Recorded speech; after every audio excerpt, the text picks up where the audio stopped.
las primeras impresiones aquí en el vestuario de Magali Solier, que va a ser un personaje en El secreto del halcón. Estamos con nuestro director de arte. Ingresa una bajada un poco muy complicadita para el puente, ¿ya? Sin miedo al éxito. El secreto del halcón en Huanta con Magali Solier. Magali Solier corriendo adelante y este puente está que se tambalea. Hola chicos, ¿cómo están? Aquí divirtiéndonos, pensando cómo voy a saltar al río. Vas a hacer una toma de corrida impresionante, ¿verdad? Sí, de corrida y saltada. Trampolín 2. ¿Qué tal la experiencia, Magali Solier, aquí grabando para El secreto del halcón? Aquí pasándola bien, comiendo mi mango verde.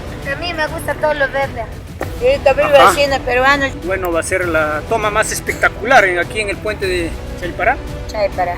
Tendré que empujar, pues, ¿no? Para que te hagas el guerrero. Voy a acercar un primer plano. Ir un plano general acá, jefe, porque nunca le vas a ver hasta tu personaje cruzando al puente.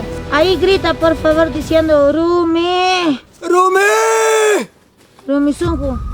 ¡Rumizunju! ¿Llorando? ¡Rumizunju! Más.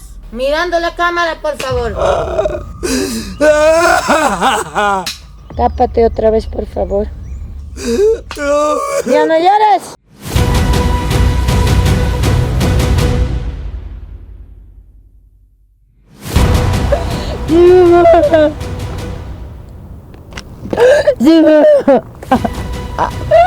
Hotel Royal, el mejor hotel de Huanta, aquí donde han venido muchos productores de cine. Vino Lucho Llosa, ¿no? Sí, así es. Un gran cineasta que trabaja en Hollywood.